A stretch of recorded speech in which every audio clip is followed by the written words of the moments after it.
Munich में बजा भारत का डंका, पीएम मोदी का शानदार स्वागत, पीएम ने हाथ हिलाकर किया अभिवादन।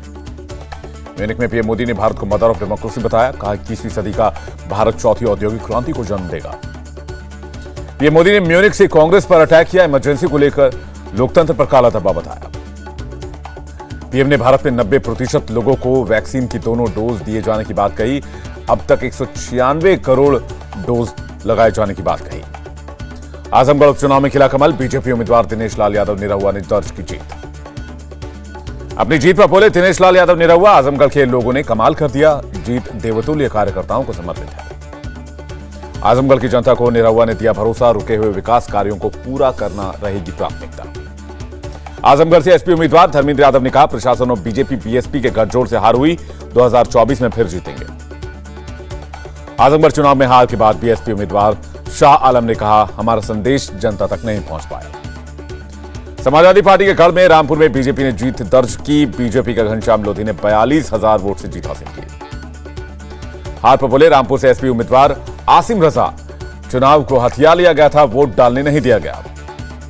आजमगढ़ और रामपुर में बीजेपी की जीत पर पीएम मोदी ने दी बधाई, कहा डबल इंजन की सरकार पर लोगों का भरोसा है। पीएम मोदी ने ट्वीट कर वोटरों का जताया आभार, कहा हम लोगों के बीच काम करते रहेंगे, जन कल्याण के मुद्दे उठाते रहेंगे। गृहमंत्री अमित शाह ने इस जीत को पीएम और मोदी के सुशासन और जन कल्याणकारी नीतियों का नतीजा बताया। रामपुर और आजमगढ़ में जीत पर बोले यूपी बीजेपी चीफ स्वतंत्र देव सिंह, मोदी योगी के कुशल नेतृत्व पर जनता का भरोसा। यूपी के डिप्टी सीएम केशव प्रसाद मौर्य ने कहा, जनता ने बीजेपी के कल्याणकारी योजनाओं और विकास के मॉडल पर मोहर लगाई है। एसपी की हार पर बोले यूपी के डिप्टी सीएम ब्रजेश पाठक, जनता अब गुंडागर्दी नहीं विकास चाहती है। बीजेपी नेता कपिल मिश्रा ने कहा, अब केवल मुसलमानों के वोट बैंक पर राजनीति करने का जमाना खत्म हुआ। उपचुनाव के नतीजों पर बोली मायावती, बीएसपी ने सत्ताधारी बीजेपी को कड़ी टक्कर दी, ये बड़ी बात है। मायावती ने कहा, उपचुनाव के नतीजों ने साबित कर दिया केवल बीएसपी में ही बीजेपी को हराने की शक्ति है। हार के बाद अखिलेश यादव ने ट्वीट किया, कहा बीजेपी ने लोकतंत्र की हत्या कर दी। दिल्ली के राजेंद्र नगर विधानसभा सीट पर आपका कब्जा बरकरार, 11,555 वोटों से जीते दुर्गेश पाठक। दुर्गेश ने जीत का श्रेय सीएम केजरीवाल को दिया, कहा यह आम आदमी पार्टी और अरविंद केजरीवाल की जीत है। चुनाव जीतने के बाद अरविंद केजरीवाल से मिले दुर्गेश पाठक, केजरीवाल ने दी बधाई।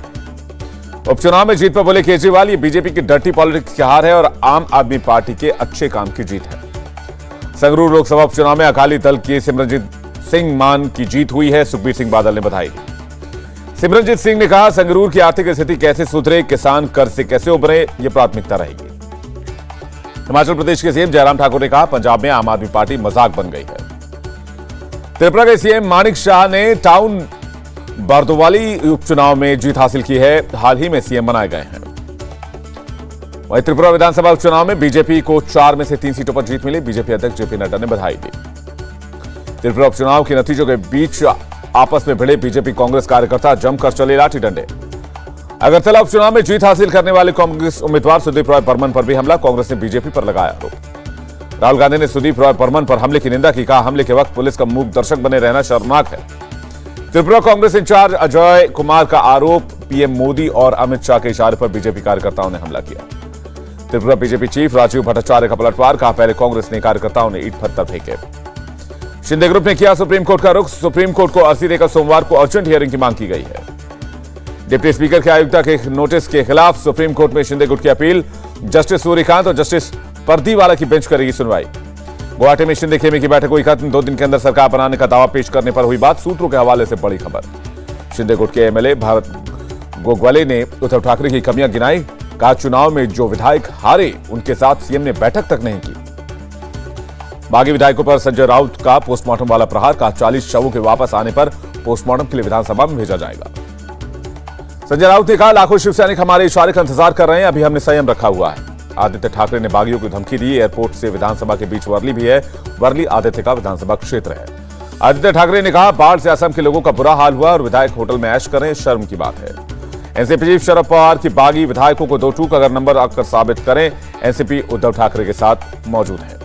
एनसीपी में सीएम उद्धव के समर्थन में शिवसेना की मुस्लिम शाखा ने बागी विधायकों की सद्बुद्धि के लिए दुआएं मांगी।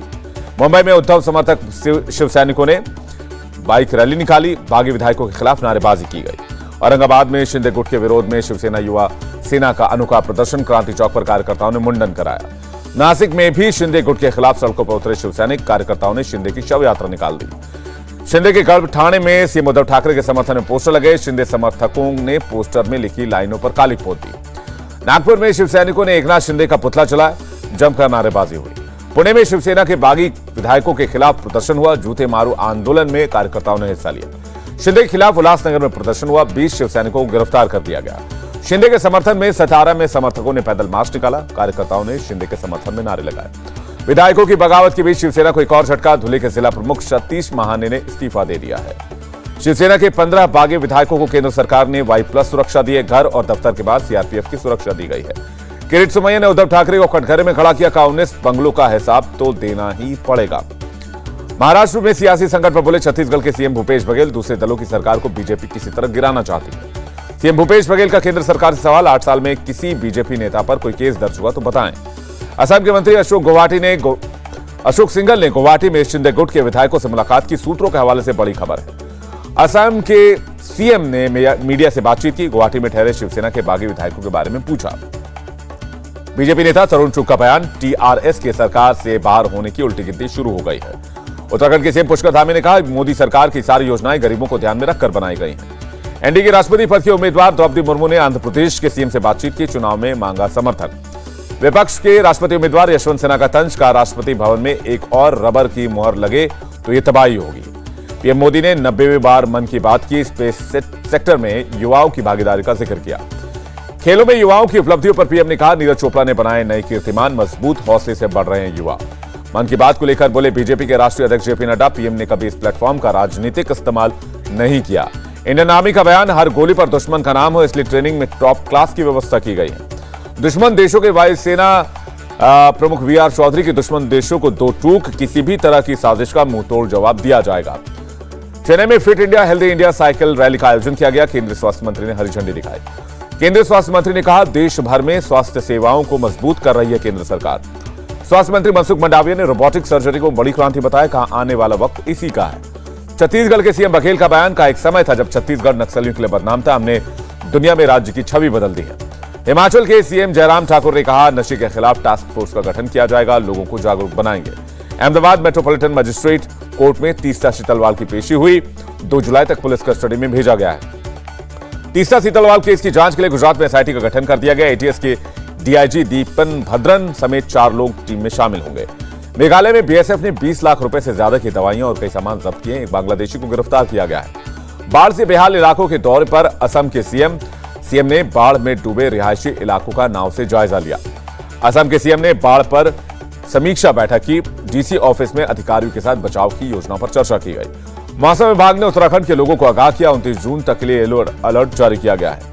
कर्नाटक के बेलगावी में दर्दनाक सड़क हादसा, सामान ले जाने वाली गाड़ी पलटी, 9 की मौत, 3 घायल। छत्तीसगढ़ के कबीरधाम में बड़ा हादसा, 2 लड़कियों की मौत हो गई, 20 लोग घायल हो गए। एमपी के छिंदवाड़ा में तालाब में डूबकर 2 बच्चों की मौत हो गई। दिल्ली मेट्रो में कनेक्टिविटी बढ़ गई है। द्वारका सेक्टर 21 से सेक्टर 25 के बीच मेट्रो सेक्शन पर ट्रायल रन शुरू हो गया है। यूपी के मुजफ्फरनगर में अज्ञात बदमाशों ने किसान को गोली मार दी। फुगाना में किसानों ने प्रदर्शन किया। यूपी के बदायूं में 20 साल के युवक ने की अपने दादा दादी की हत्या। शराब खरीदने के लिए पैसे को लेकर विवाद हुआ था। प्रधानमंत्री मोदी ने लोगों से अपील की, कोरोना का प्रिकॉशनरी डोज जरूर लें। देश में कोरोना के 11,739 नए मामले सामने आए। कुल एक्टिव केस 92,000 से पार हो गया है। म्यांमार में $642 मिलियन से अधिक के अवैध नशीले पदार्थ को जलाया गया है।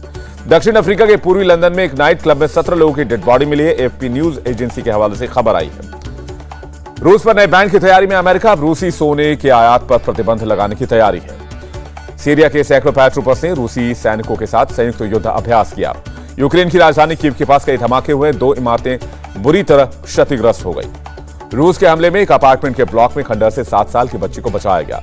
रूसी रक्षा मंत्रालय ने रूसी सैनिकों की जाबाजी का वीडियो जारी किया है। सैनिकों को सम्मानित भी किया गया। यूक्रेन ने जताई चिंता। रूसी हमलों में एक किंडरगार्टन की इमारत बाल बची। इमारत के बगल में बहुत बड़ा गड्ढा हो गया। पोप फ्रांसिस ने यूक्रेन में चल रहे युद्ध पर जताया अफसोस। कहा, पीड़ितों के दर्द को मत भूलना। सिद्धू मूसेवाला का आखिरी गाना यूट्यूब से हटा दिया गया है। हत्या के बाद गाना रिलीज किया गया था।